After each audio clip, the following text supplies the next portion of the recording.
Hi, hello, வணக்கம். நான் உங்கள் டைட்டன் சோமா. உங்கள் எல்லாரையும் இந்த வீடியோவில் சந்திக்கிறது ரொம்ப சந்தோஷம். அண்ட் எஸ், இந்த வீடியோவில் நம்ம ஒரு முக்கியமான டாப்பிக்கை பற்றி தான் பார்க்க போகிறோம். அது என்ன டாபிக் அப்படின்னு கேட்டிங்கன்னா, சூப்பர் எல் நினோ. இது என்ன சோமா, புதுசாக ஏதாவது வைரஸா, இல்லை புயலா, இல்லை வேறு ஏதாவது வார் வரப்போதா அப்படின்னு கேட்டிங்கன்னா, இல்லை, இது உங்களுக்கு பாதி பேருக்கு தெரிஞ்சுக்கக்கூடிய டாபிக் தான். இது வந்து ஒரு கிளைமேட்டிக் இல்லைன்னா காலநிலை மாற்றம் சொல்லுவாங்க தமிழில். ஸோ அந்த மாதிரி ஒரு விஷயந்தான். குறிப்பாக எங்கே இந்த காலநிலை மாற்றம் நடக்கும்னு கேட்டிங்கன்னா, எந்த எந்த ஏரியாவில் ஸ்டார்ட் ஆகுதுன்னு கேட்டிங்கன்னா, நம்ம பசிபிக் பெருங்கடலில் வந்து தண்ணி வந்து நம்மளோட இந்த குளோபல் வார்மிங் இந்த மாதிரி விஷயங்கள்னால அளவுக்கு இயல்பு நிலையை விட அதிகமாக தண்ணியோட வெப்பம், அதாவது தண்ணி வந்து கடல் தண்ணி வந்து சூடாக இருக்கிறனால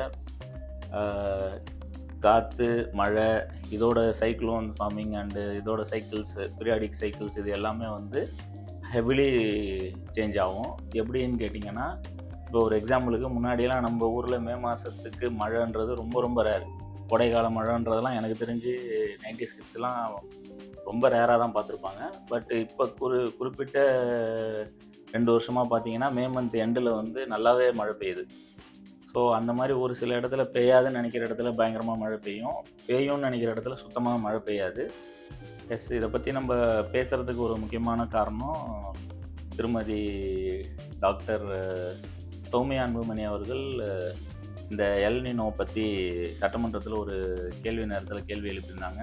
அதுக்கு எல்லா விஷயங்களையும் அறிஞ்சு தெரிஞ்சுக்கிட்டு நம்ம சிஎம் விஜய் அவர்களும் அதுக்கு ஒரு முக்கியமான ரிப்ளை. நாங்கள் அதை தவிர்க்க முடியாது, பட் ஆனால் அந்த காலநிலைக்கு ஏற்ற மாதிரி எல்லா ஏற்பாடுகளும் நாங்கள் நிச்சயமாக தமிழக அரசு எடுத்திருக்கோம் அப்படின்னு சொல்லி நேற்று சொல்லியிருந்தார். முந்தா நேற்று அந்த சட்டமன்ற நிகழ்வில் சொல்லியிருந்தார். அதுக்கப்புறம் இன்றைக்கி இந்திய அரசாங்கம் அவங்களோட இந்த கிளைமேட்டிக் டிபார்ட்மெண்ட் சார்பாக என்ன சொல்லியிருக்காங்கன்னு கேட்டிங்கன்னா, இந்த இது வந்து கொஞ்சம் சீரியஸாக தான் இருக்கும். இது நிச்சயமாக நிறையா விவசாயிகள் அவங்களோட பயிர்கள் வந்து பாதிக்கப்படலாம், ப்ராப்பராக மழை பெய்யாதனால நிறைய இடத்துல தண்ணி கிடைக்காம போகலாம் அப்படின்னு சொல்லி ஜஸ்ட் பயமுத்துறதுக்கு இல்லை, பட் எந்தெந்த லெவலுக்கு இருக்கும் அப்படின்றத ரொம்ப கிளியராக எக்ஸ்பிளைன் பண்ணியிருக்காங்க.